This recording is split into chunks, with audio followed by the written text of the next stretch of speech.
Hello, Romain. Anirban, are you there? Good evening, yes, sir. Good evening, sir. Can you hear me? Yes, sir, clearly.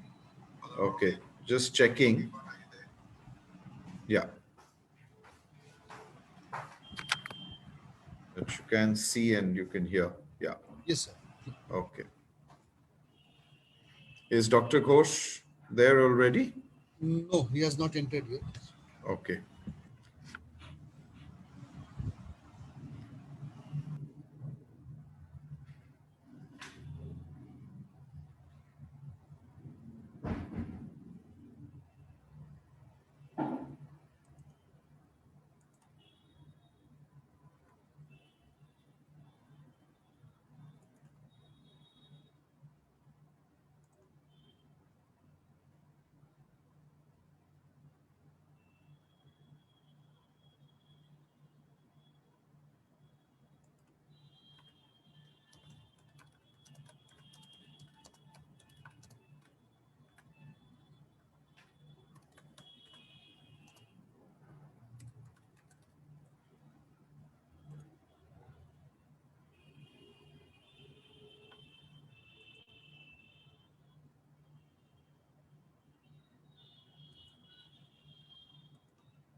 Dr. Ghosh.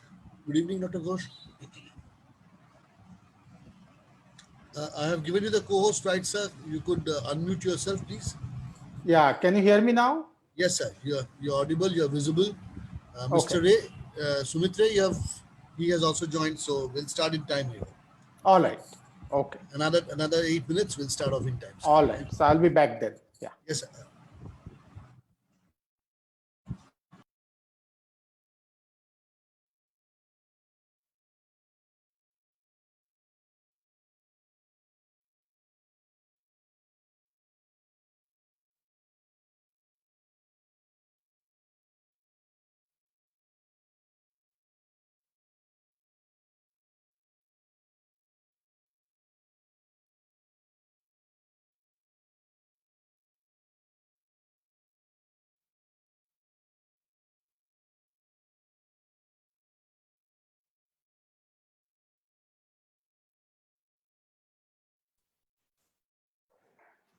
Let me just share the screen and see if things are fine. Okay.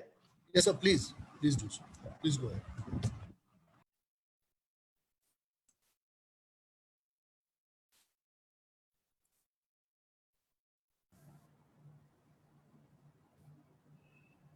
Yeah. Can you see the screen? Yes, we can, Dr. Ghosh. Okay. You see the slide change? Yes, perfect. Okay. So then we're all set. Okay. All set. Yeah, perfect. So, Anirban,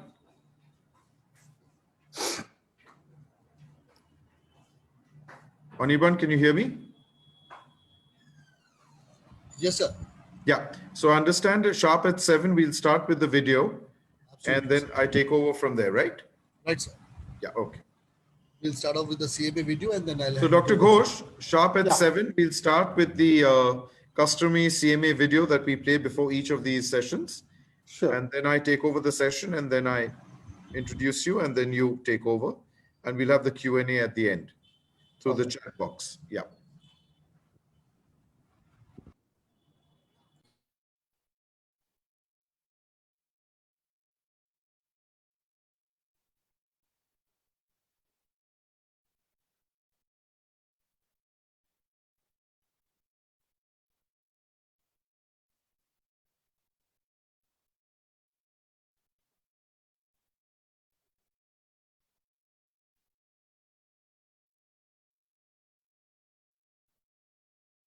Subbu is talking on 10th.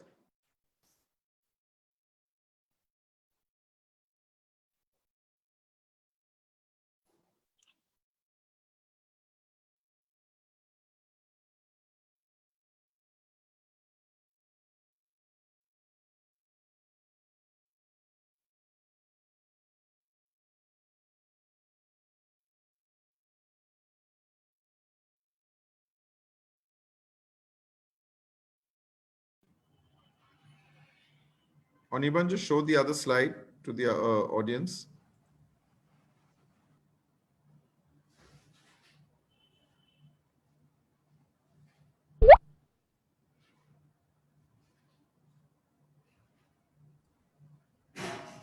Mr. Ray, Subbu is talking on 10th. That's correct, Dr. Ghosh. Okay. Yes. I see. Yeah. So we are very fortunate to have him. He usually And you- doesn't say no, so that's a good thing. That's yeah, and it's a very interesting subject, as you will see, the Indian economy post COVID-19. Right. Good evening, Alokda. I can see you. I can just see the top of your head. How are you? So nice to see you, Alokda. I think you're muted. You'll have to unmute yourself. Anirban, can Dr. Alok Mukherjee unmute himself? Let me check, sir. Just a Yeah, minute. otherwise, please unmute him. He's trying to say something.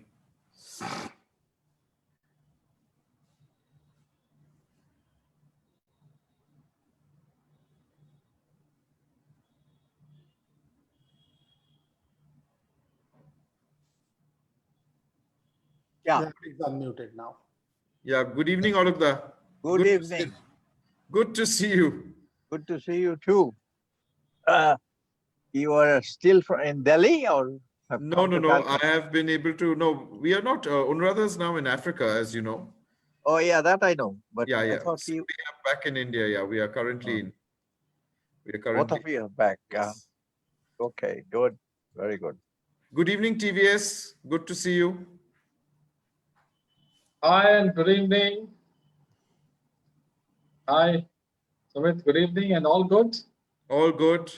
Uh, Dr. Ghosh is also there. Dr. Ghosh, we have Mr. Alok Mukherjee, a very respected past president of many organizations. He was heading FLACT. We have Mr. TVS Shenoy, our vice president, who's with Tata Steel, all today on the How panel. are you all doing? As best as can be in this situation, I guess. Good evening, Nosh. I can see you too.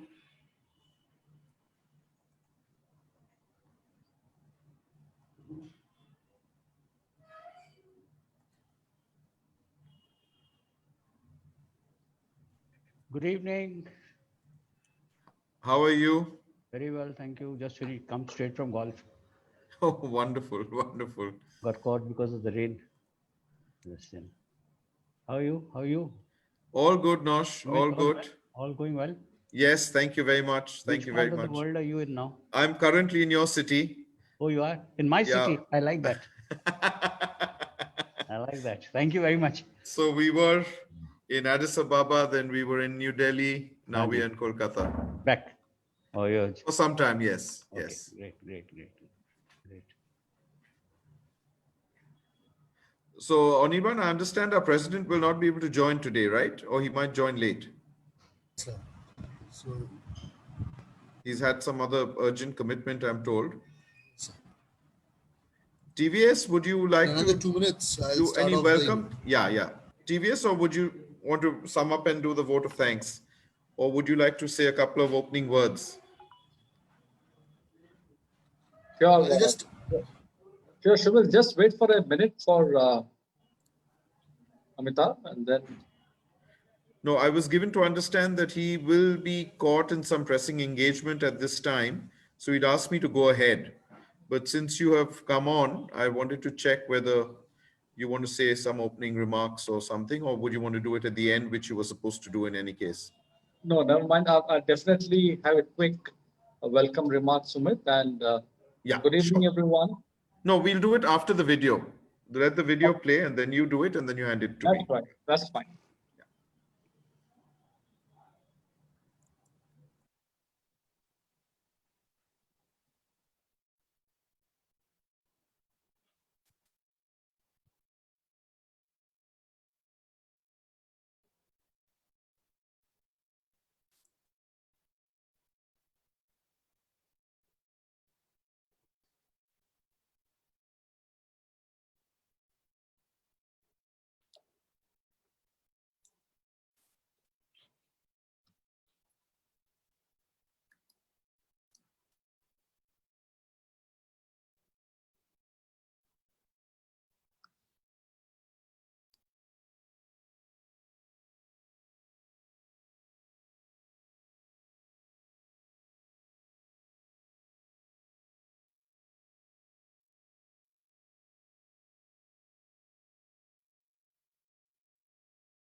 With the permission of Dr. Pulak Ghosh, Mr. Sumit Ray, Mr. TVS Shinoy, could we start off the event, sir? Yes, please do. It's 7 Thank you. o'clock, so let's start. Yeah. So, welcome everyone to the 16th leadership webinars of Calcutta Management Association. Before I hand the baton to Mr. Sumit Ray, the past president of Calcutta Management Association, we'll show a short video of Calcutta Management Association in just a minute, sir. I'm having a little net problem. It might be a little slow. Please bear with me. I'll start off with the CMA video in. Yeah, sure. Go ahead. No worries.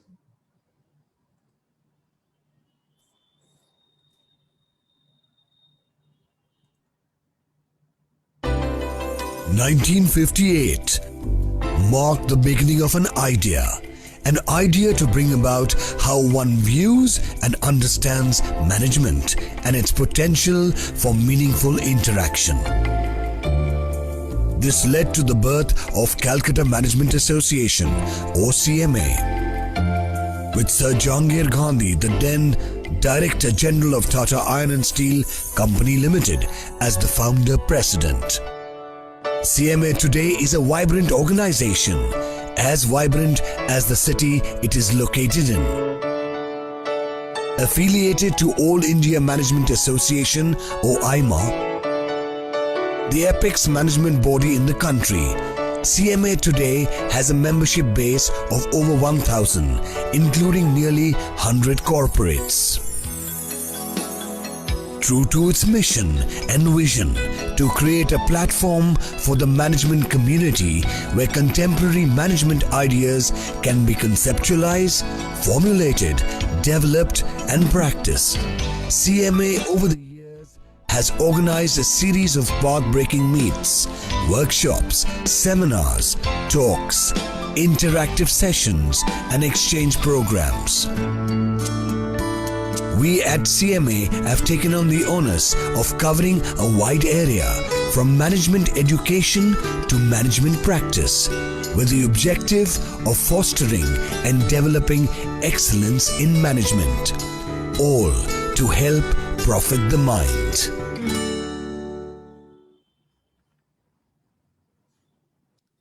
Thank you, Anirban. May I now request our Vice President, Mr. TVS Shinoy, to say a few opening remarks this evening. Over to you, TVS. Thank you so much, and good evening, everyone listening in, and a very warm welcome to Professor Pulak Ghosh. Well, they say it's always good to make use of a pandemic, and what better use than to get a very renowned Professor Pulak Ghosh into our fold. Professor, this is in continuation of the series which we have, Leadership in Turbulent Times. Over the past few months, we have used this opportunity which the pandemic has presented to touch base with the leaders in the corporate world as well as the academia. We had Mr. Neotia, Mr. Gopal Krishnan, Mr. Sanjeev Mehta from Levers just a few weeks ago. And in continuation of the series, it's great to have you here. For everybody who's connected, Professor Pulak Ghosh is a professor in the decision sciences area at IIMB. His key specializations are in intersection of big data, machine learning, artificial intelligence, and its use in economics. Based on his outstanding and innovative contribution to research, the International Indian Statistical Association awarded him with the Young Scientist Award in 2011. Government of India awarded him the prestigious C.R. Rao Award in 2015, and the Econometry Society awarded him the Mahalanobis Award in 2016. He also has the corporate experience of having served as Associate Director at Novartis Pharmaceutical USA, Assistant Professor at Georgia State University, and as an Assistant Professor at Emory University of the US. He is a visiting faculty at several institutes of international repute. Welcome, Professor Ghosh. It's a delight to have you here, and look forward to a scintillating session over the next 45 minutes or so. Sumit, over to you. Thank you, TVS. Good evening, ladies and gentlemen, and welcome to yet another very interesting session under the Leadership in Turbulent Times series that the CMA has been providing as a platform to all of you since the pandemic started. My colleague TVS has already told you about some of the very eminent speakers that we've had.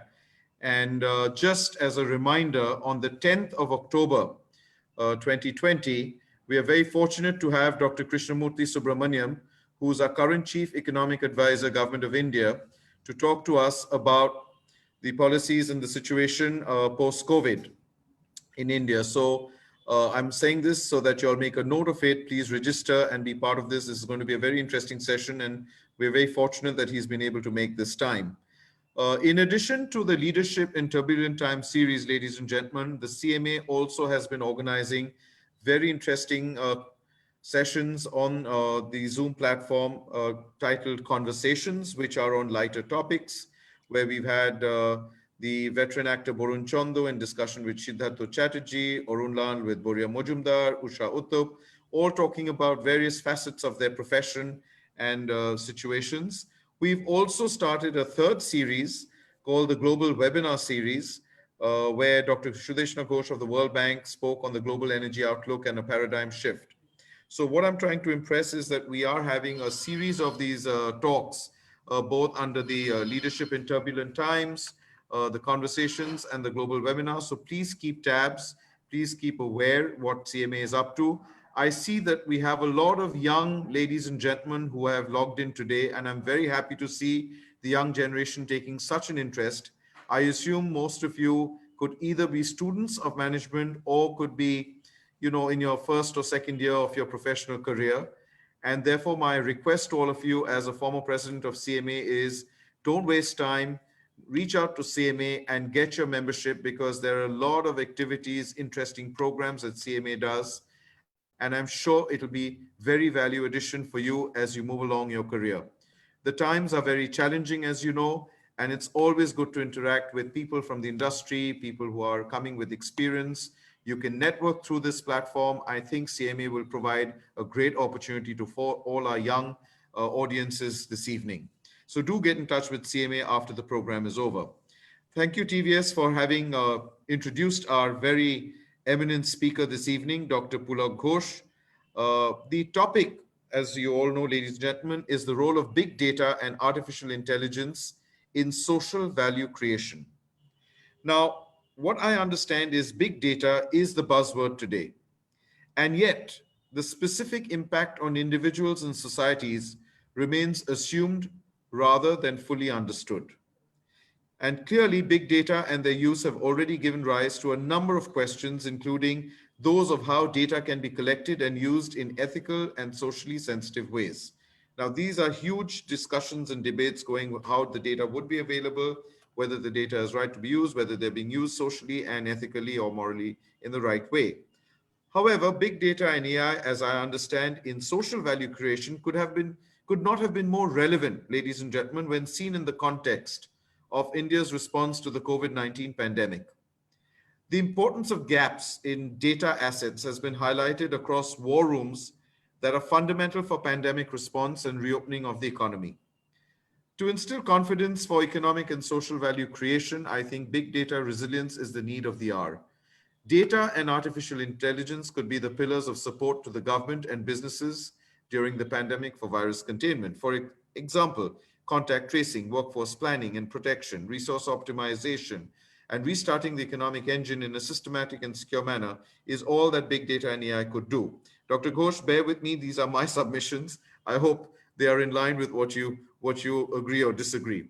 What has become clear is the fact that both the healthcare crisis during the pandemic and the restarting of the economy across India and across the world can be addressed by data-driven AI is what I believe. This is just a small example of what data and AI can do to build social value. Further, my submission is that big data and artificial intelligence have the potential to play a strong role enabling across sectors in India. Sectors such as consumer goods, retail, agriculture, banking, finance stand to be most benefited through these operations, risk detection, and efficient marketing and sales.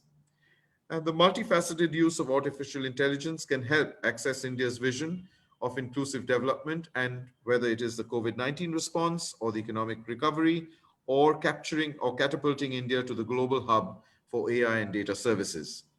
I know that every time we've spoken of AI, there is a huge question, Dr. Ghosh, in a lot of people's mind, is that will AI take away jobs? Will this be a loss of employment? Will, artificial intelligence start taking away menial jobs? If data starts getting done and everything is digitized and everything is done in a situation that computers and things take over, what happens to manpower and what happens to employment? So this is something I will leave with you. But these are some of my submissions on what big data and AI. I think it's a very, very big paradigm shift that can happen, and I think India can lead the forefront. But to tell us more about this exciting journey and how it impacts the social value, we are very happy and honored to have with us this evening Dr. Pulak Ghosh, one of India's most respected academician, practitioner, and authority on big data and artificial intelligence. And he will talk to us this evening about its role in social value creation. Before I hand this over to Dr. Ghosh, may I request all our audience today, young, old, everyone, that I'm sure you'll have a lot of questions. Please feel free, as Dr. Ghosh deliberates the topic, to raise your questions on the chat box. I will make sure that I'll try and get him to answer most of the questions, but I'll keep paucity of time and I'll ensure that we keep within time. But we will not be able to have a live session on the Q&A, but you're most welcome to keep posting questions as Dr. Ghosh deliberates. With these few words, Dr. Ghosh, it's over to you, and we look forward to a very interesting session. Thank you. Thank you, Mr. Ray, and thank you, Mr. Shenoy, for the nice introduction. Let me just start with sharing my screen first. So as Mr. Ray correctly pointed out, artificial intelligence is the buzzword, and pretty much we are all aware of this, but there is some gap in what is the assumption and what is the reality and what is the future, and what is going to do with the business, to our lives, to society, and so on and so forth. So I'm going to give a brief idea of first from the AI standpoint, and then I'll go to the big data standpoint, because mainly the main ingredient for AI is actually machine learning and big data. So let me first get an idea of what is AI, what it's going to do, what is the future lying for it, and slowly work from there. So the very first thing to put in your mind is, what is actually AI? When I put this question to my students, they obviously say this is AI is nothing but artificial intelligence, but that part all of us know. The question is, what does it mean? So in my definition, this is what it is. It's an attempt to output, okay, which is supposed to mimic human behavior, either exactly like a human do or more than that, based on two things, based on an input and based on an intelligence, right? So input is where data comes in, and intelligence is where algorithm comes in. Now, just to give you a background, that if you remember the 1970s Amitabh Bachchan movies Dawn, for example, when the actual Dawn died, the new Dawn need to mimic the old Dawn's behavior. How? Because by observing how he talks, how he walks, how he eats, and everything, right? So you can picture AI pretty much like that a machine trying to mimic a human behavior. But in order to do that, you need to put in machine the data and an algorithm which can analyze this data and can tell you conceptually that given a situation, if I know everything about a person, how would a person react? Can I mimic that? So that's pretty much what the goal of AI is, or in other words, it's an intelligence exhibited by machine, right? Now it's a big word. The question comes, are we there? Is this something very new? What is going on?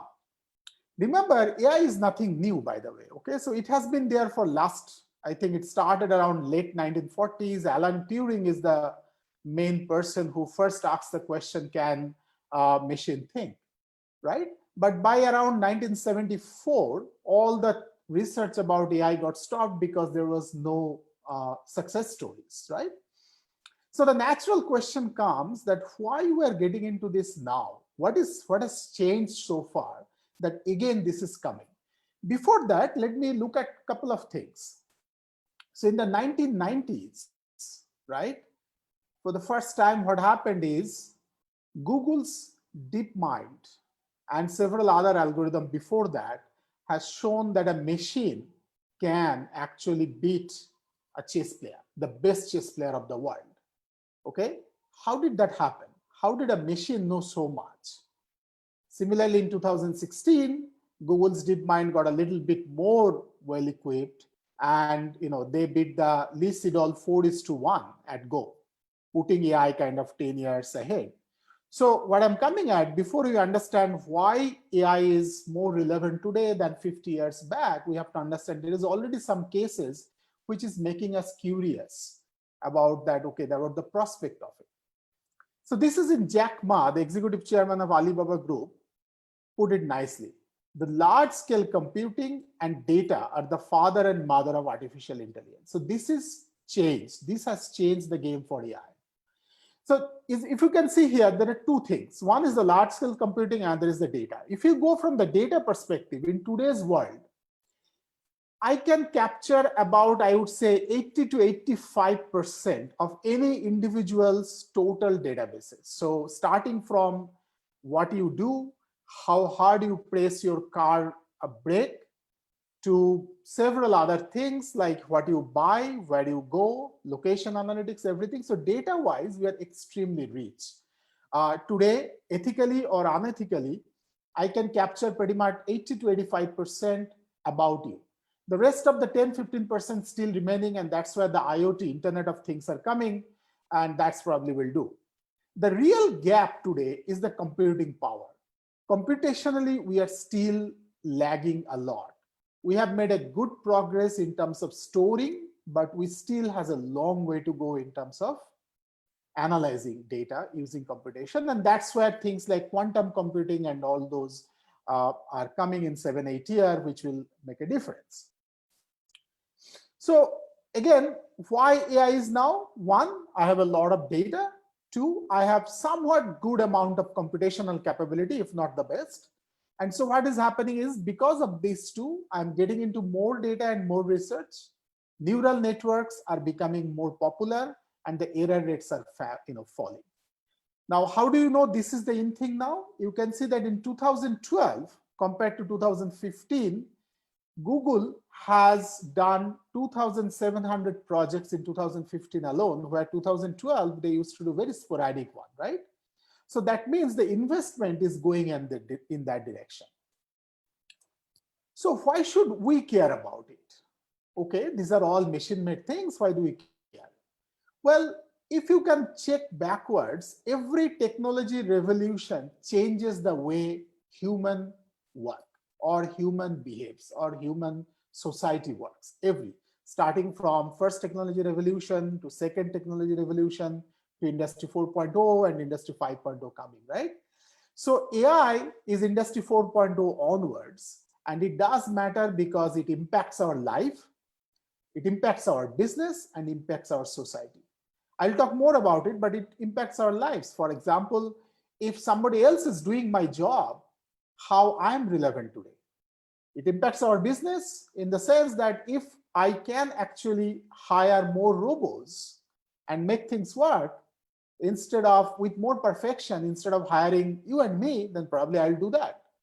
It impacts our society. We become more machine oriented. How does the interaction works, right? So it's kind of going to affect, it has already started affecting, but it's kind of going to affect pretty much every sphere of our life, business, and society. And that's a big thing. So we really need to understand where we stand in this disturbance or disruption, what do we say, right? So this is a disruptive age, Industry 4.0 onwards. So the question is, I understand this is going to affect. First question is how, and second question is how much it's affecting now and how much it's going to affect down the road. To understand that, we have to first understand what are the stages. So there are 3 types of artificial intelligence you can think of. One is called artificial narrow intelligence. So this is pretty much where we are right now. Second is called artificial general intelligence, where we are trying to go. And then something called artificial super intelligence, which is what you see in Hollywood movies, which is kind of scary to some extent, right? So these are the three phases of AI: ANI, AGI, and ASI. Question is, where are we now? So artificial narrow intelligence in something what we do now is kind of specialized in one area. Right? So it's kind of concentrated on one thing, not a multifaceted machine. All right. Artificial general intelligence is more like a combination. So for example, Alexa can, put you the best song you want, or they can order pizza for you, and so on and so forth. A lot of apps, phone, these are kind of, you can say, artificial general intelligence in a very nascent stage, okay? Not in a very high mind. So it's kind of specialization in all areas.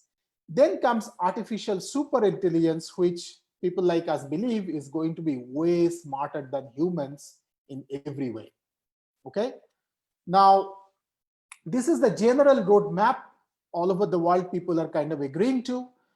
We are in today artificial narrow intelligence. In another 20, maybe 25 years, we get to the completion of artificial general intelligence when machine is equal to the human intelligence, which basically means I can pretty much map the human brain. And as you know, human genome is already mapped. I can pretty much map the human brain and replace that entire neurons and brain mapping in a machine, and enough intelligence, algorithm, and data is being put so that the machine can behave like a human. Then in about another 20 years or 10 years maybe, because I believe from AGI to ASI, it will take a way less time. This is where artificial super intelligence happens, which is far greater than human intelligence. This is pretty much where I kind of make joke, but the truth is that, if I look at this map, you can see that people like us are probably safe because by that time we'll all retire, but our children are not safe. They have to attune to all these new things. Before I go forward, let's look at what ANI is, right? So we are talking about artificial, narrow intelligence. It's already around us, nothing new. Let me put some examples of ANI, some from the social point of view, some from the business point of view. So all of you watch Netflix, and Netflix is one of the very early recommender system engine developer who basically, based on your demographics, based on what you have watched, they try to figure out what you are likely to like to watch, right? And this is how Netflix, for example, House of Cards, they have pushed you to like this movie, right? So this is, again, artificial narrow intelligence. Identifying diseases by comparing huge amounts of data. So for example, gene mapping, mid 2000, around 2006-07, scientists figure out that the breast cancer, the gene which causes breast cancer to the Asians are BRCA1, and which causes breast cancer to the Western woman is BRCA2. How do they know? By mining millions or probably billions of gene data from the human genome. And similarly, I can figure out now probabilistically by saying that if I have disease A and B, what is the probability of having disease C, right? So, and there is lots of startup around the world which is doing this. So these are, again, artificial narrow intelligence. But here is the other part from the society point of view. Apple supplier Foxconn replaces about 60,000 workers with robots at a China factory. Why? Because they wanted a raise. So basically what's happening, the dollar per day is greater than technology, right? So the question comes, how many jobs are going to take away out of this? Well, none of us know, but what we know is that no technology actually took out anything. They created something new. Every technology revolution, including the invention of computer, had this apprehension that job will be gone, but later on they all were proved wrong. This time, whether this happens or not, nobody knows actually. Warehouse logistics. If you look at Amazon, including Walmart, Flipkart, their main idea today is that I need to, when the moment you order something, I want to take you to your doorstep within a day, within 24 hours. Now, the major hurdle to do that is to mine the entire logistics warehouse and find out what you want from which rack. It is happening in Flipkart Bangalore as well as everywhere in Amazon. They completely shifted this out to robots. So robots basically work 24-hour and they try to find out logically with pattern recognition which product is where. Shipping logistics. As you can see, Los Angeles, California, 80% is done by automated vehicles, right? So there is no, only 20% or 30% are driven by human. Here is a cheetah robo. This is kind of a police robotic system. It's done in Boston, and this runs 28.3 miles per hour, faster than Usain Bolt, right? And they are now adding some other angles to this robo. Security. So in the Uber drive space, there is this night scope security robo spotted in the night who moves around and does the job of a policeman. And this is much better than that because they identify something and they go back to the amount of data has been put in the robo's server and try to find a pattern that whether this is supposed to ring a signal or not. If it does, they immediately call the police and the police comes, right? Pizza delivery. All of us would probably like to get the pizza in 5 minutes. It's already getting done. Flarte launches the world's first pizza by drone. It's a commercial trial. It's last 2-3 years going on, and it's a huge startup actually right now. There is another one, a Molly Robotics bot can cook about 2,000 different types of meal. So that means the 2,000 different types of meal, their ingredients and everything, temperature needed, everything is being already put in, and that's the data. And then there is an algorithm which can figure out what you want, and they can make it for you. Driverless car, although it's a long way to go before driverless car can become a day-to-day affair in US or Western world, let alone in India, it will take a lot more time. But Uber already started a self-driving car pickups in Pittsburgh. That is almost like 1 year back. So these are all like great movement towards ANI. World's fast driving semi-truck already hit the road in US market. All Amazon Echo, kind of your butler, right? So you can ask anything to Alexa and Alexa will answer. Obviously, that has its own connotation. I don't know if you're aware, there was a Wall Street Journal article, which says lots of school administration is actually put a case to the Boston court by saying that Alexa should be banned because the kids are expecting the parents to be like Alexa, which only listens to them, doesn't answer back, right? So that's other ethical issues of AI. But what I'm coming at, that things are already happening, right? Things are already happening. What if two robots can talk to each other? That's already happened a little bit in Facebook, which kind of gone in a weird way, so it's being stopped. But it probably may be available as a regular feature in the next 3 to 5 years, right? Just like you and me talk, maybe two robots are talking about themselves. And then there is this huge thing coming up of artificial intelligence in law, right? There is a very nice article, for example, and there is lots of research happened. If a person who is alleged to do something is being put up in a court, there is a lot of documents about that person's, what they have done and all those, and given to the judge. And the judge probably need to make a decision whether to give a bail or not in next 5 minutes. Now for the judge, it's not possible to look at it carefully, and there is a good chance that there is false positive and false negative are pretty high. So what these effort has done, they have shown that if you actually can do an AI-based automated system, then the error rate goes down by almost like 80 to 90%, rather than if the decisions done by judge. Now, obviously, these are for some usual stuff, not like heavy, complicated stuff. And this is the first AI lawyer in the world called Ross, who has been hired by an official law firm, again, in Boston area.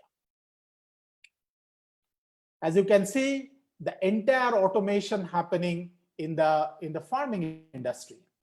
Actually, it's more than that. So we just completed a project with Government of India where what we did is we put a chip in the tractor. So what happens in the agriculture is that the real problem with agricultural production, among other things, is when do I put my seed, how often I put water, and what kind of fertilizer and how much fertilizer I give. But if you understand, all of this depends on my soil composition. And majority of the time, I really don't know how many microbes are there, what kind of water level is there, what kind of moisture is there in my soil. So what we did, we put the chip in the tractor, and that tractor, when runs on the farming land, they on real time collects data through that chip.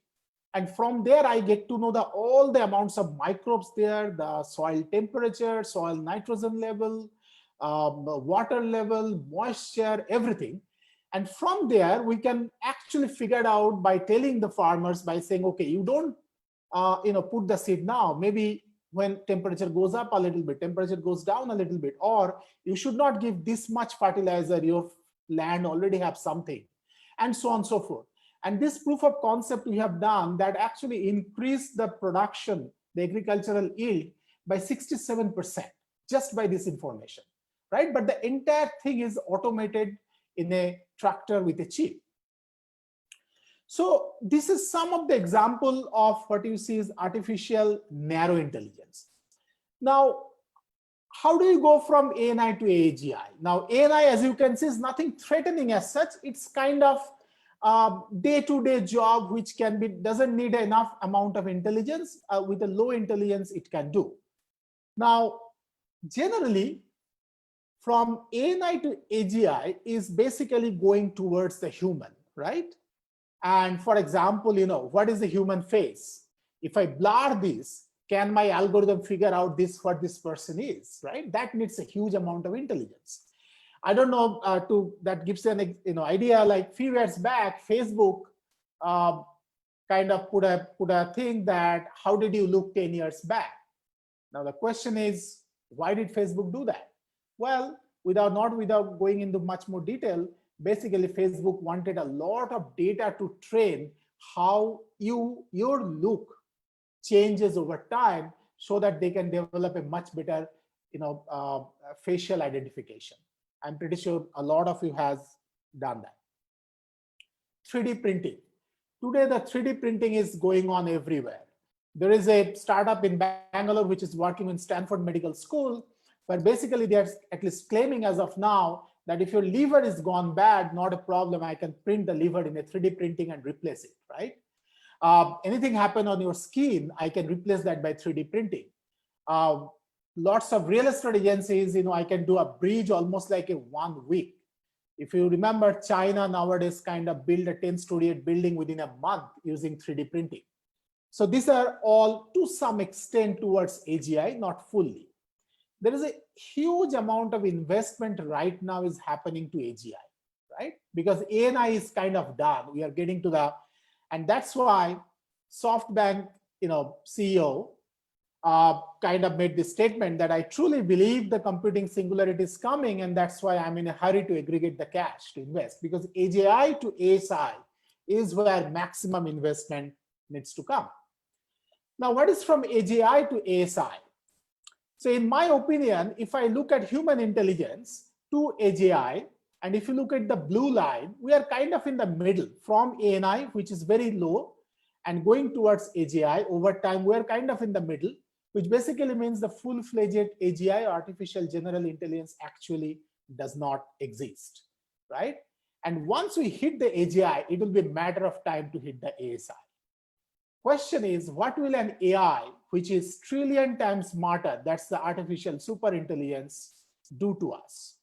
Well, there are speculation, as you can see, Stephen Hawking, Elon Musk, Bill Gates, they all have their own speculation. Some of them think it's a threat. Some of them think it's kind of going to do a lot good. So despite the threat, I think if we get it right, then we can do wonder. We can cure most of the incredible and problematic diseases. We can solve energy problems and lots of other things. As you know, Elon Musk already launches a Neuralink, a venture to merge the human with the brain, right?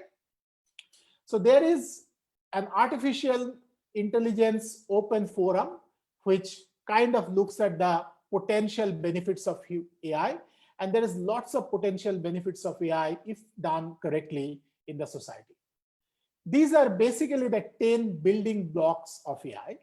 And if you look at all of these building blocks can actually talk to each other if we have big data.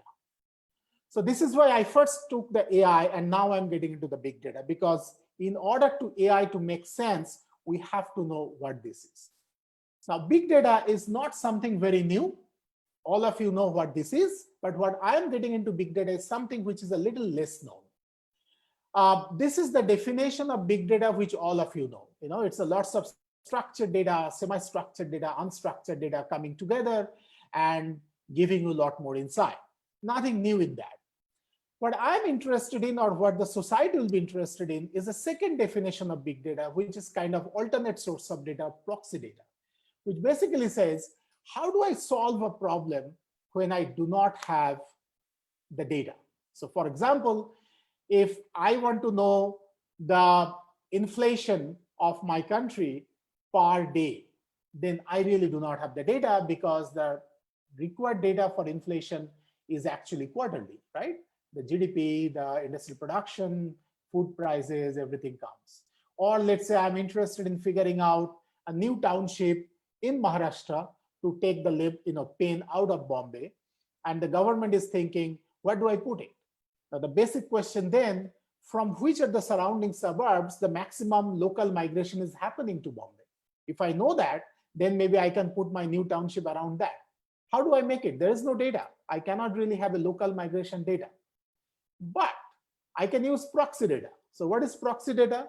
Proxy data is something which already exists. You don't need to create it, but highly correlated to the data which you want. For example, if I go back to the migration problem of Bombay, local migration for a new township, I really don't know. I don't have any data for that. But there is already this telecom data.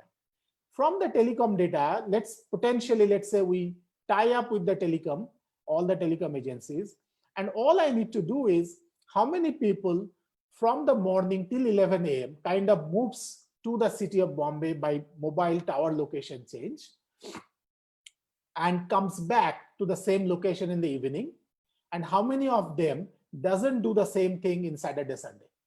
That gives me a net local migration every day, and from the prepaid postpaid dynamic, I can even know what is their income level.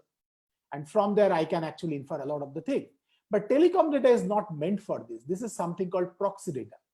This definition of big data is making a huge noise all around the world, including economists, computer scientists, to solve problems which were unsolved before. And AI is picking up from there. So the natural question for us is, why does this alternate source of data works? Well, these are the set of alternate source of data people have used in policy and social value creation. Mobile data, nightlight, web scraping, keyword search, audio, video, social media, text, and so on and so forth. Obviously, the question is, how did all this started? This was started by very early 2000, not very early, around 2005-06, by then a guy called Hal Varian. I don't know if you are aware of Hal Varian. Currently is chief advisor to Google, but back then he was an economist in University of Berkeley, and his daughter got flu.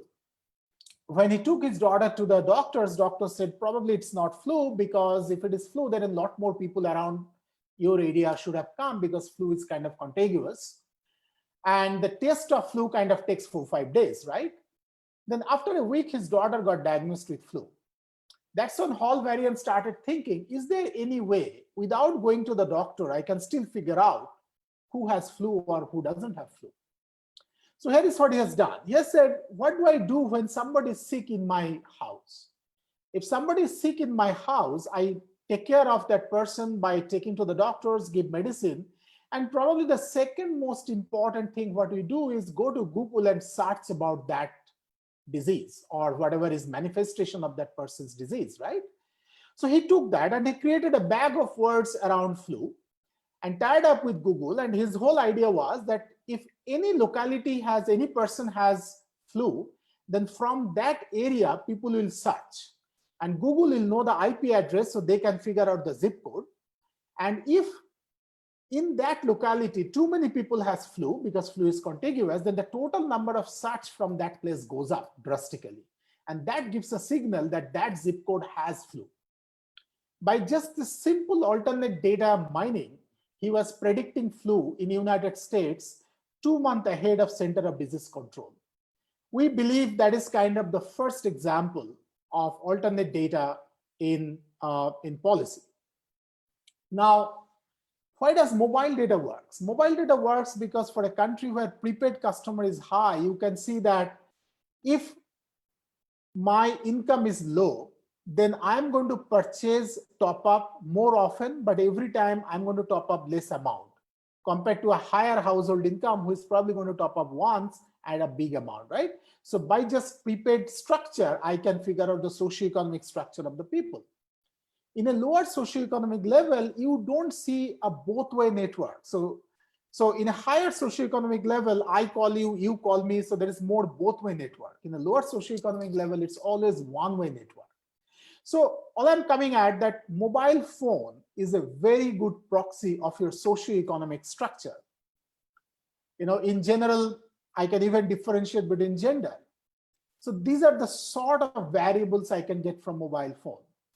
Nightlight, right now, economist has agreed that a city's economic empowerment is highly proportional to the amount of nightlight of that city. Why? Because if the city is economically doing great, then there is a lot more cars on the road in the night, a lot more restaurants are open. So the total amount of nightlight goes up. As you can see, as an idea during demonetization, the total amount of nightlight gone down drastically because the business were down, right? So these are some of the reasons why it works. Now what I'm coming at is to show that how can we use this for social value creation. So I'll keep on some examples and probably not all in the interest of time. Here is the first example which I started with. Can I actually figure out the inflation trend in a very high frequency, daily or weekly?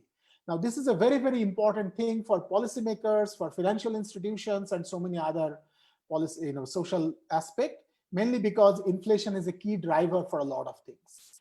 But almost in every country, inflation numbers or trend I get to know quarterly because the main ingredient, the food prices, IIP, GDP, these things come quarterly. Then,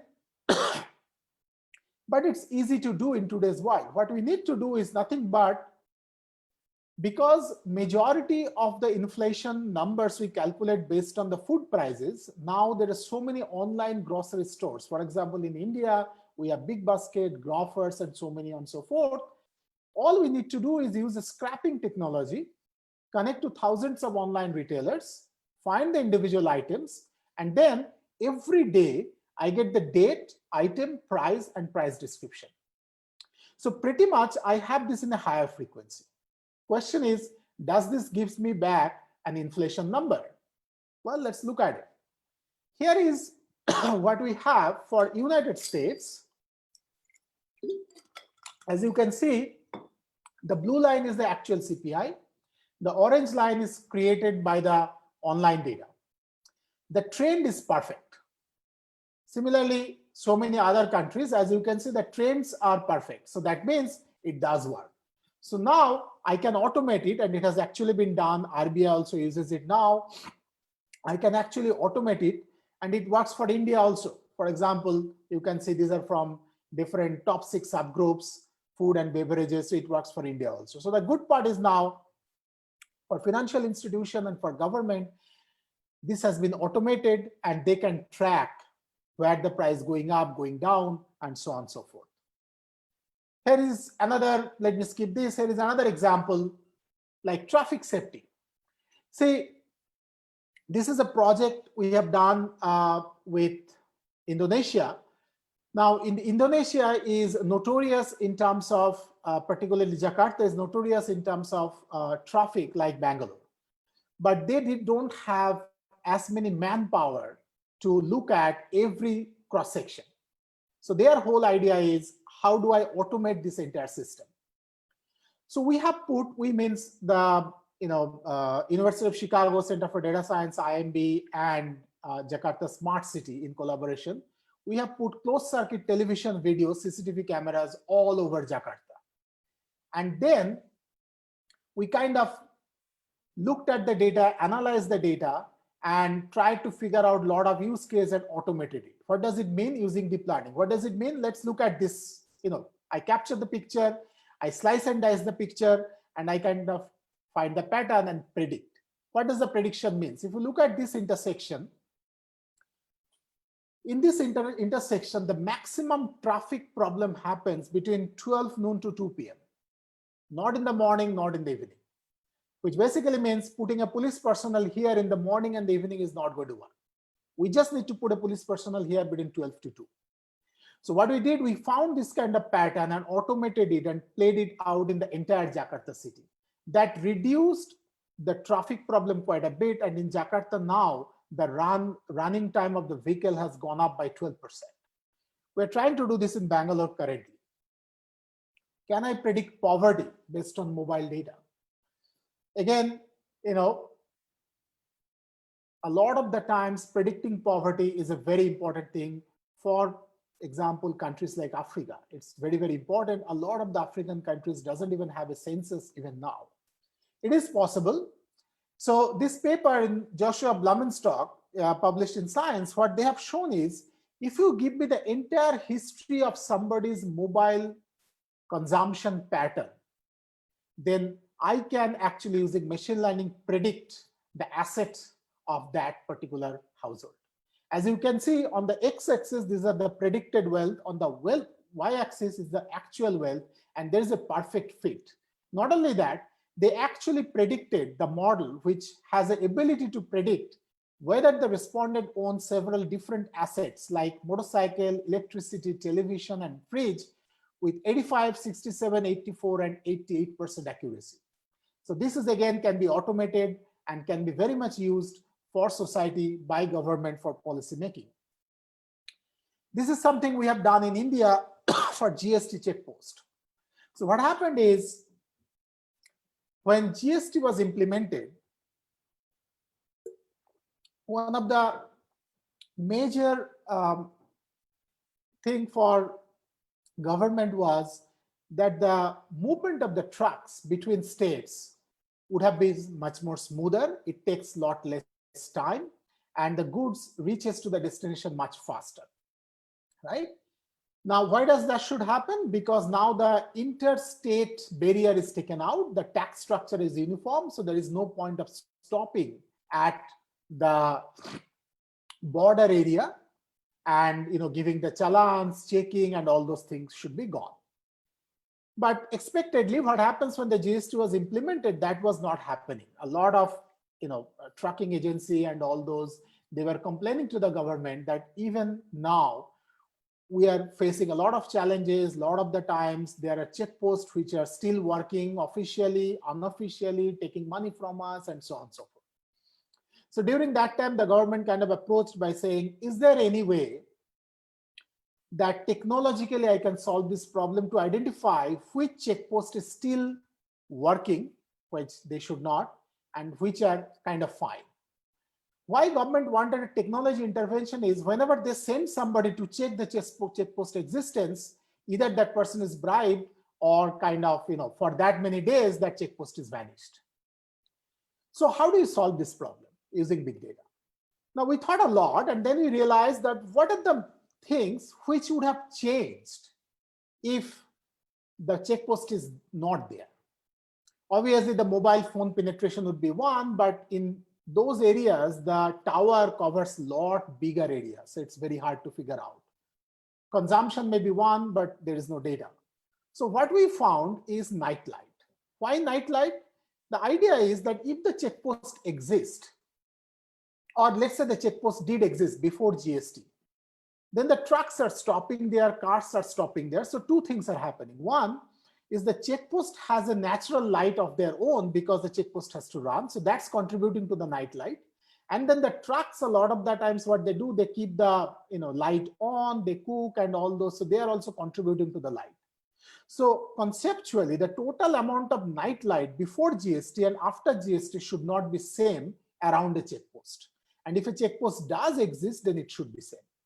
So we tried to look at, so for example, here is one area, Virar, Gujarat, Maharashtra area. And we looked at the night light. What happened is the night light dips around July 17, which makes sense because that's where GST came in force, but then it bumped up. So that means either the checkpost is still there or my hypothesis is wrong. We looked at another one and it's the same thing. So what happened? Why it's not working? So then we thought, let's take one area or one checkpost where we know for sure that the checkpost is gone. One such area is here, Kagal, Maharashtra, Karnataka area, and we knew the checkpost is not working anymore. It's been kind of destroyed. And there, as you can see, the total amount of night light drastically gone down, right? So now, in order to prove my theory, I need a counterfactual. So here is a counterfactual. Petropol area in India-Bangladesh border. They actually should not have any GST effect because GST is domestic. And there we found that except June, July, the night light did not go down. So what we did then, we kind of automated it for every checkpost around India and gave it to the government. So government official can get onto any checkpost, any given day and figure this night light, and they can go and check it. And that worked out very, very nicely. Another one very burning issue during COVID, India doesn't actually have a mapping of migration. We still don't know. I mean, we kind of know now, but 1 year back, we didn't know how many people migrated from where, what are their skill set. Nothing was known to the government, no government. But we took COVID as an opportunity and we tried to figure that out. And it's still an ongoing project. What we're trying is, we're trying to figure out using the mobile data. Now, why that is important? For two things. One, counting. Two, if a person, let's say, was working in Maharashtra, come back to Bihar or West Bengal and doesn't want to go back, then I need to first identify he or she is a migrant labor. Second, what is her or his skill set? And if I know that, then I can do two things. Either connect that person to an area near to him or her so that the skill set is utilized, or if there is no such opportunity, I can tell him or her what kind of upskilling needs to be done or reskilling needs to be done, right? So there is a lot of things we can solve at the policy level. So there is three-step approach we can do. One is basically using the mobile data.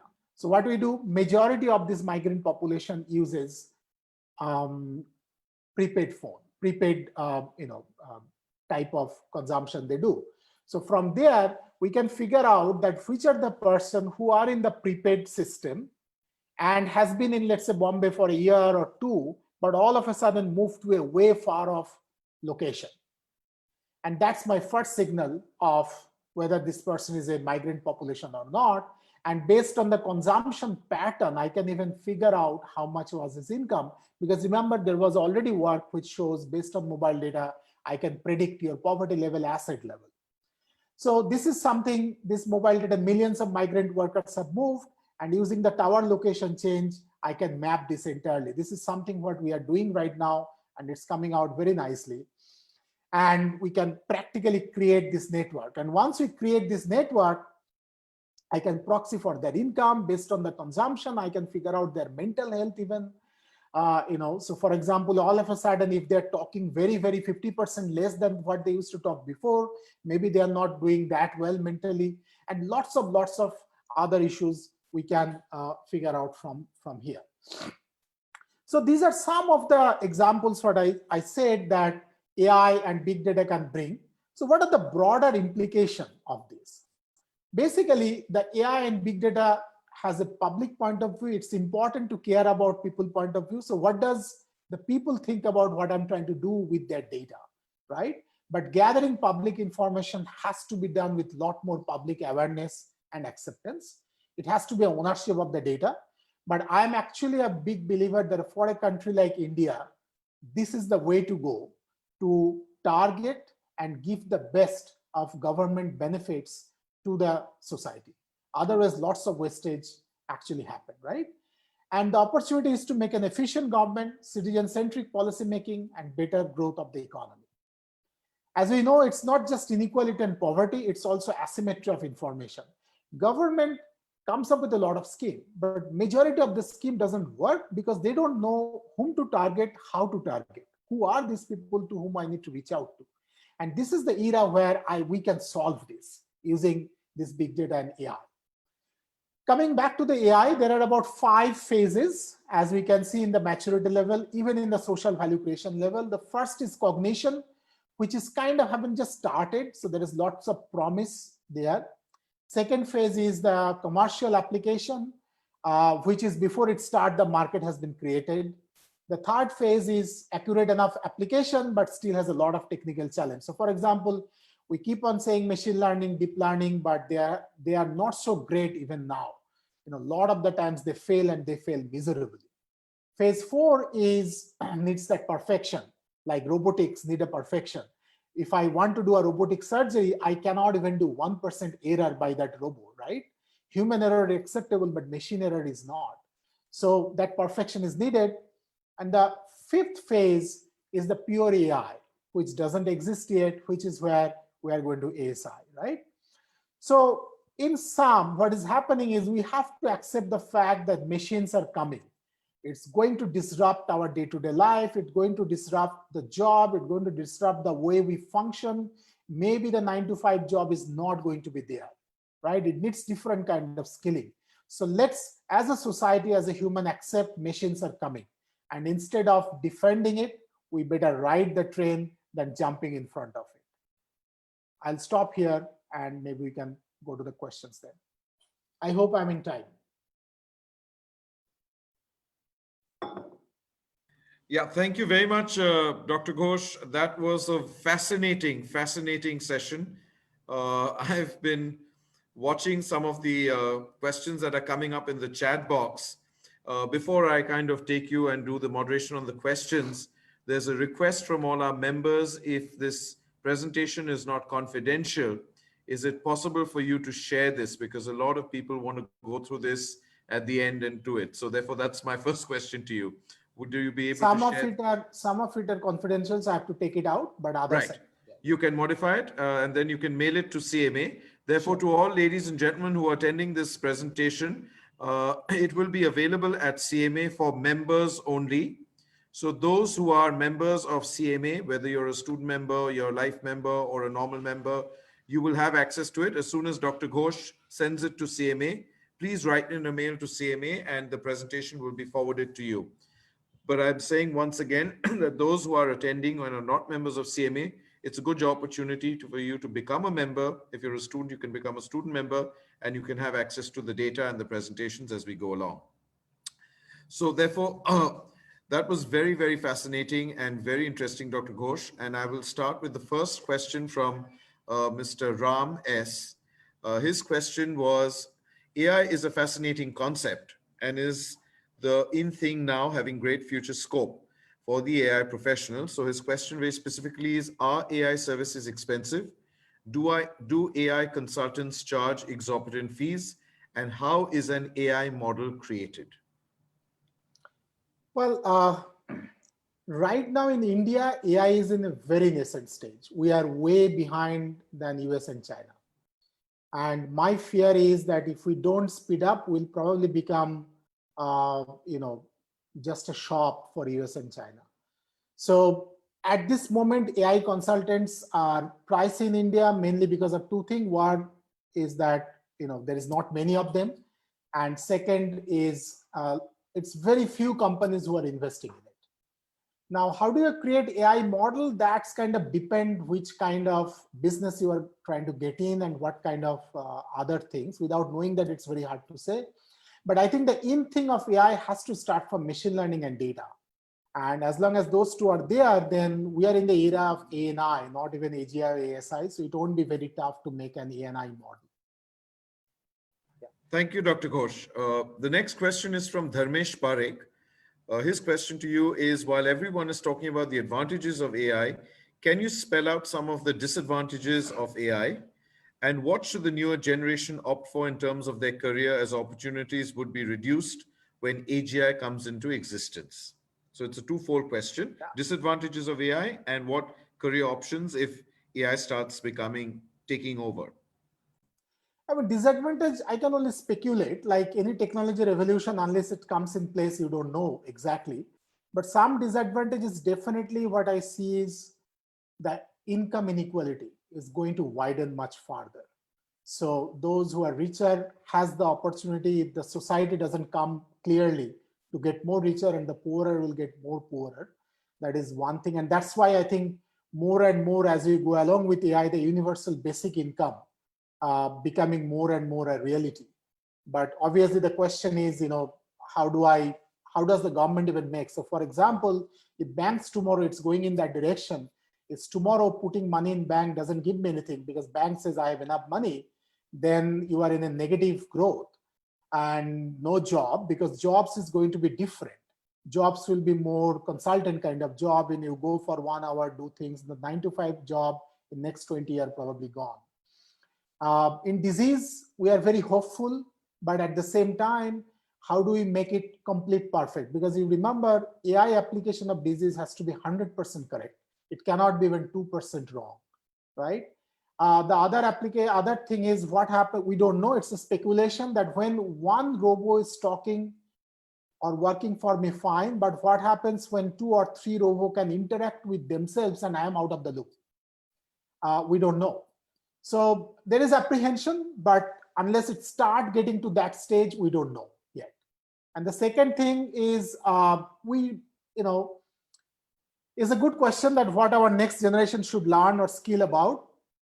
It's a tough one because when the computers came, India did really, really well because it's a one-directional knowledge game. You just need to know how to code. For AI, it's a very interdisciplinary thing. Computer scientist, good for nothing. Economist, good for nothing. The best lot is combination of computer scientist and economist, right? So that is where it's going. Now, if you go to all the AI forum, they go and say, I can predict 90% correct. And the next question is, well, I don't care. The question is, whom do I give my promotion among this 90%? That's where the economists come, right? So more and more, if you see Amazon, Google, Facebook, everybody in last 5 years is hiring more economists, psychologists, sociologists, statisticians than computer scientists, because they have already enough knowledge of computation. They just don't know how to interpret it in a socialistic framework. So I would say the next generation need to have a combination of things. The one directional mindset is not going to work. And this is where India is lacking. India is very one directional in education, even in research. So that needs to be changed. I don't know when, but that needs to be changed. In US, if you see, a lot of university kids now probably having an undergrad in computer science, master in economics, or undergrad in statistics, masters in computer science. So this interdisciplinary is the in thing, I would say. That's a very interesting answer, Dr. Ghosh, because what you are saying, if this is the need of the hour, then perhaps our education policies need to be relooked at to allow, let's say, social sciences to merge with computer science, to allow holistic understanding of people to be able to do big data and AI and understanding. Yeah, and to the extent like Harvard, Stanford, NYU, Stern, last 2 years, they are replacing slowly their usual MBA with something they call tech MBA. Correct.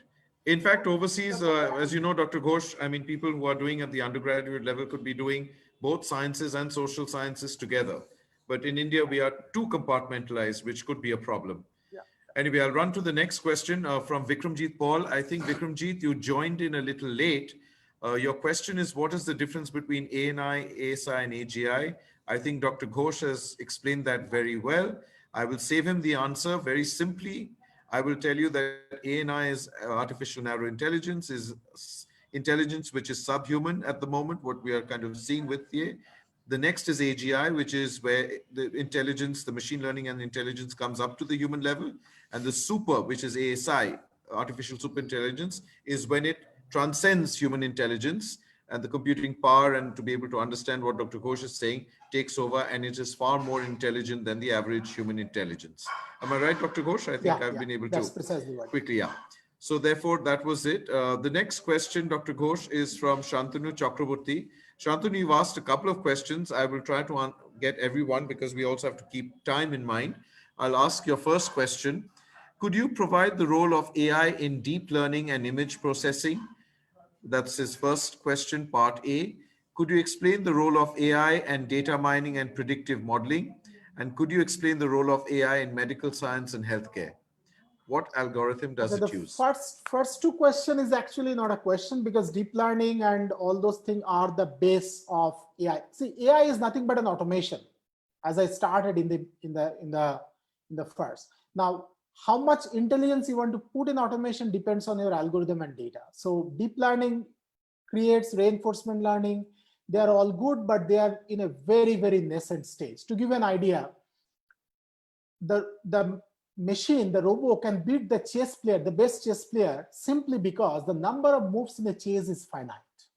And so you can put all possible moves in the robot's head. But in a driverless car, is still a long way to go because the number of patterns the robot need to identify is infinite. And you cannot simply put in the robot's head. The robot need to interact constantly and evolve. So reinforcement learning doesn't work anymore because reinforcement learning in an infinite space, nobody knows how it looks like. And deep learning, I mean, all of us use it, all of us talks about it, but honestly, even the best of the computer scientists of the world doesn't really know what it is. It's a long way to go. On the third, the AI has a lot of application in medical science as one of two things I have kind of covered in the presentation also. But still, it is pretty much in the robotic surgery, kind of finding pattern, 3D mapping, but not to the level of saying that in next 10 years, you are going to have heart attack on this day. So this kind of prediction is a long way to go. Thank you, Dr. Ghosh. The next question is from Rahul Das. And his question is, can you explain the application and implementation of big data and AI in the financial sector? What kind of progress have we made in the financial sector? Lord, actually, I'll just give an example and that will probably help you. So there is a hedge fund in New York who tried to figure out, and who has done well, figure out that which company is going to have better earnings. Now, obviously, every company, every hedge fund has the same information as he has. So what is new? So he figured out that, let's take Walmart. So he figured out that how Walmart is doing in terms of their business. Now, I don't need to wait till the earnings announcement happen. So he said, he talked to the private satellite companies in US. And based on that, every Walmart store in the United States, that satellite company, puts the images and they count how many number of cars are in their driving lot on weekdays, weekend, and in the noon. And based on that, they predict how the business, if too many cars are there in the evening or in the noon or weekend, that means the Walmart sales is kind of good. If less number of cars, the Walmart sale is low. So this is the alternate source of data. And from daily this count, you can figure out how Walmart's earnings were coming, right? So this is a fascinating example of alternate data in financial industry, and there is a lot more. So the next question, Dr. Ghosh, is from Anijit Pramanik, who says, sir, is the blockchain part of AI? What is the application and implementation of AI and big data in the food and beverage industry? So food and beverage, I haven't thought about it. I need to think through, but generally it can be more personification. That's where I can come in. Blockchain, on the other hand, it's not actually improving much for the variety of reasons, because the scalability of blockchain is problematic, then privacy issue is there. But from the big data and AI in food and beverage, the most I can see is the personification of it, like based on what you eat and what you have ordered. Can I make your food more personified? How much spice, how much less spice, so on and so forth. Those are the things I can think of immediately, but I haven't thought through very carefully about it. Ajay Arora's next question to you, sir, is what programs would be useful for upskilling for working professionals to build skills for the future? Tough question. If you are already a computer engineer, I would urge you to learn a little bit of econ and stat. If you're already an economist, learn a little bit of programming. And by programming, I mean definitely learned Python language and several other things. But I would say, because India produces lots of engineers, I would say the faster we become interdisciplinary, the faster we'll be okay in our job. Dr. Ghosh, Mr. Anil Garg of the CMA has a question for you. You shared an example of the usage of AI on malnutrition. I think you took an example in Africa. Can you please elaborate on that a little more? The example that Sure, you I shared. just skipped it because of time. So basically that was a project which is still ongoing. 2 years back, it's a World Bank project and I'm kind of leading that project. The whole idea is in Africa and anywhere else, malnutrition is being by the policymaker addressed, they address malnutrition when it actually happened. And then it's kind of very tough. So I would say, in this region, there is a lot of hunger and all those, not enough nutrition is happening. So then the policymaker tried to put things. And our idea was, instead of being proactive, reactive, can I be proactive? In the sense, can I actually predict that 6 months ahead, which region is going to be malnourished? So that was this project about. So based on the soil configuration to temperature to weather data, everything, and the demography of that region, we are actually trying to predict which area in Africa, in a very minute level, in next 6 months is going to face malnourishment. And then the policymakers can take enough step in 6 months for that not to happen. So that was this project all about. And so far we are getting about 78% correct prediction. But it needs a lot more robustness, so we are doing that now. Dr. Ghosh, we have to keep in mind the time, and therefore I'm very happy that there's a lady who's asked a question. Sreyoshi Pal's question to you is, since AI still is in its nascent stage, when it becomes more relevant and adaptable by business organizations, will it affect the employment rate, especially for people in marketing and sales? Well, it is happening slowly, and I believe COVID has expedited AI adoption.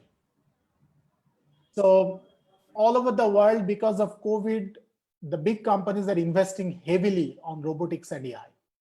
So automation will be much faster than we thought. In India, maybe in 8 to 10 years. In US, they're speculating in 3 to 4 years. There is certain kind of jobs will definitely be gone, but as I keep on saying, any new technology revolution, they will bring some different kind of job. The only problem this time is we don't know what kind of job it's going to bring in. But definitely job will be affected in a big way for some year at least before we gear up.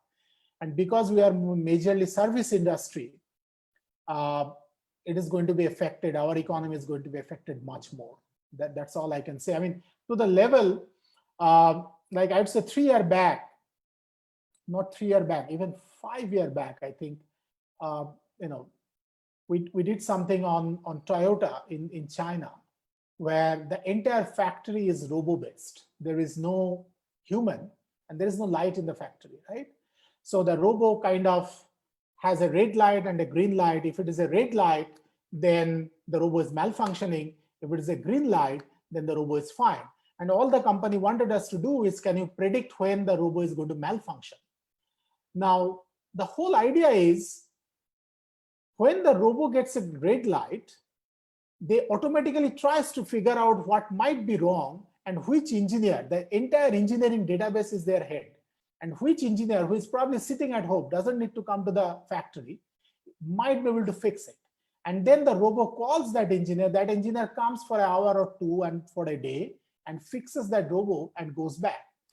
So future job is probably going to be look like this in next 10, 15 years all over the world. India may be a little slow in adopting this phase, but I don't think we can get out of this trap. Dr. Ghosh, would you have time for one more question, or are we taking too much of your time? It's okay. There's another question from Joy Chakraborty, which says, can AI be used to detect financial or economic recessions? And maybe at an AGI stage or ASI stage. Is that speculation? I don't think so. I don't think so. Because see, the financial recession, there is lots of predictors which predicts. So for example, if you look at that last 10 recession, 6 or 7 times. If I go back, there was enough predictors which, if we looked at carefully, it predicted well. But at the same time, there are about 50 times where those predictors were wrong. So as I keep on saying, AI is a function of data and algorithm. So this is where I think predicting financial recession is tricky, because it's a very behaviorally interconnected thing. With a global economy, it's not that easy. We can be hopeful, but I'm doubtful. And on that hopeful, doubtful note, we will bring curtains to this session. Dr. Ghosh, it has been most fascinating and interesting. We've had a great attendance, and I think if you were given a time, we could have run this for a couple of more hours, because I think there's so many questions, so much of interest. And as you know, because a lot of the young people are concerned, as people were writing to me about their job, about the future. No, they should be. I keep on saying, I'm safe because I'll be retired by then, but my children are not. But thank you so much for your time. May I now request Vice President Mr. TVS Shenoy to give you a formal vote of thanks. Over to you, TVS. Yeah, thank you, Sumit. Just a quick check. You can hear me, Sumit? Yeah, we can hear you. Yeah, we can hear you. Yeah. And Sumit, first of all, let me echo what you just said. Professor Ghosh, I think it's been a fascinating session. And you know what? As I was listening to you, I only felt that maybe I go back in time and sit in your classes and maybe quickly eavesdrop what you're teaching with the students. Fascinating session. And as I was reflecting on the concepts which you kind of mentioned, in such simple and lucid terms to talk of a subject, let me confess, for the first time when I heard it, I thought it was really a heavy dosage subject.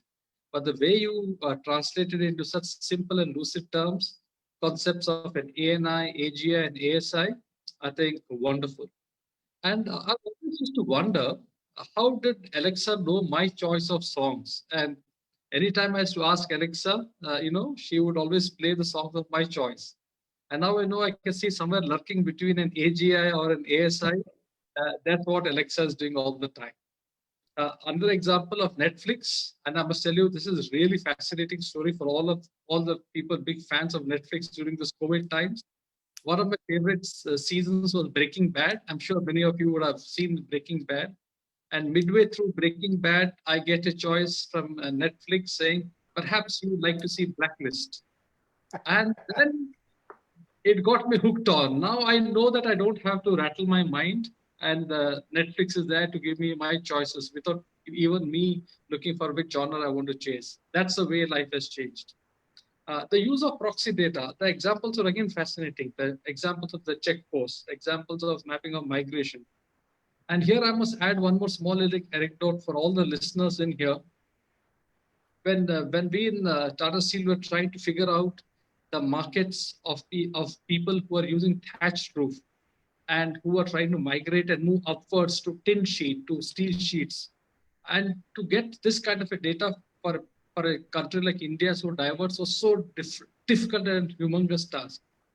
Then perhaps this is what when you're mentioning it, maybe it clicked on our mind, and we took satellite imagery for some time now and then took it a year down the line and see how people have migrated, perhaps to get an idea of what has been the income levels and what has actually been a potential market size. And that's where comes the use of proxy data. I could see that out in real play and how wonderfully people are making use of. Thank you, Professor Ghosh. I think what you mentioned was absolutely grounded in reality. And for all the people here who are connected in and the number of queries which you have got, are really resounding. I leave you all with a wonderful quote, which Professor Ghosh mentioned. The machines are coming, ride the train instead of jumping in front of it. On that note, for everybody, keep learning and have a great evening. Thank you. And with that, we conclude today's session.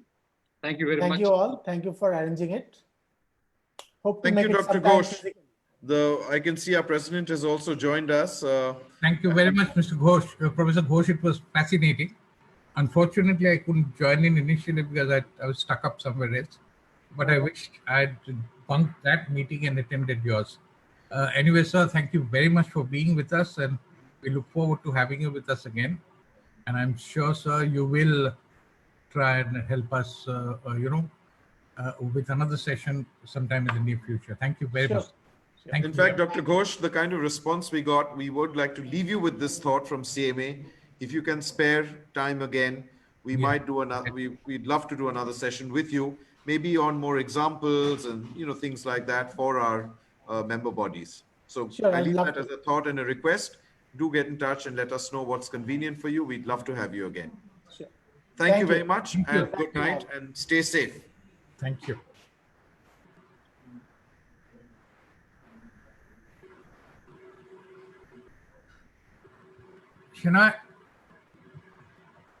Shania,